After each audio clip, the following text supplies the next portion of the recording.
Are you aware that the risk of breakup post-marriage is more to the people who were into affair with each other before the marriage than to the people who got into it conventionally, that is through the arranged marriage?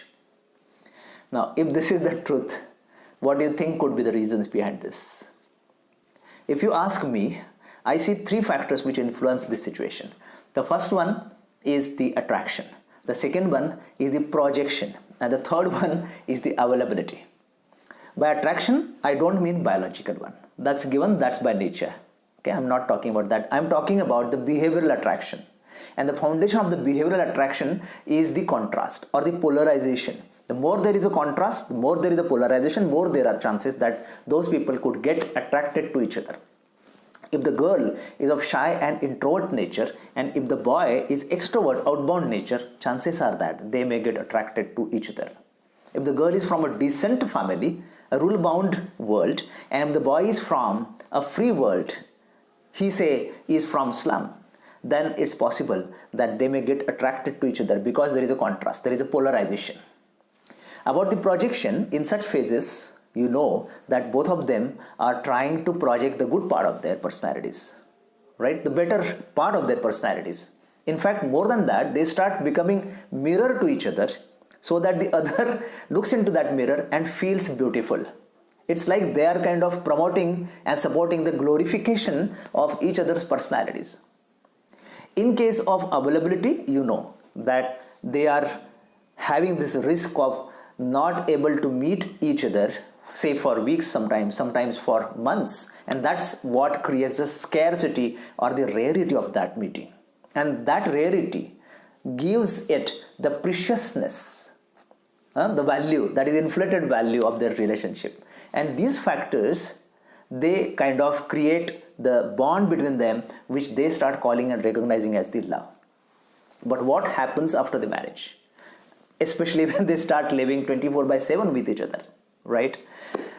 There is a U-turn on all these three aspects.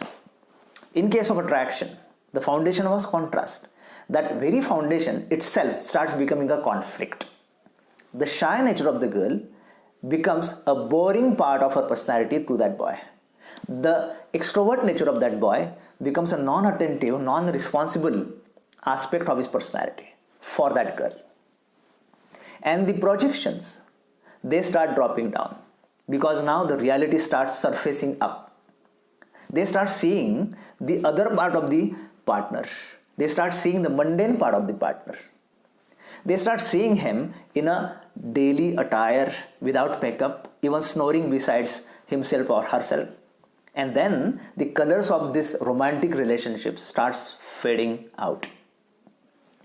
In case of availability, now that they are 24/7 available, the preciousness, that rarity, scarcity, it is no more there. So the value which was seen in that context earlier starts diminishing down. Now if this is what happens, then what is to be done? Because then this eventually may get themselves disengaged from each other, and then that may turn out to be into the breakup. To avoid this, what we have to do? I mean, we cannot discuss the complete solution here in this video, but I can just talk about or give certain clues. The first is that, in fact, these are the criteria which one has to watch. Okay, with any relationship for that matter, whether it is pre-marriage, post-marriage, there are two criteria. One is I call as the drain or drag, and the other is the distraction. You have to watch whether the relationship is creating a drain on your resourcefulness, on your energies. Is it exhausting you out? Is it not able to keep you resourceful? No? Is it not allowing you to grow? Instead of that, it is keeping you restricted, constrained, limited. The second factor is whether it is causing the distractions from your life priorities, whether it is a career, whether it is the relationship with your other family members, whether it is your own aspirations to grow or to get into certain hobby, in whatever way. If there is a distraction from your core life values, then this relationship is not going towards a healthy end. It means that it is moving towards that breakup. Then what is to be done about it?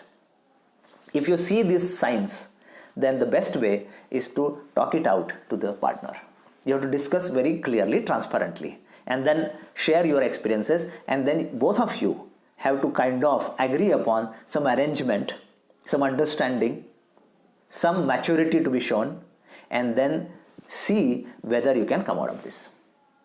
If you could do this, then you can really touch the heights of that love or experience the depth of that intimacy. And then, as I say, that you will start experiencing, instead of falling in love, you may start experiencing that you are rising in love. Right?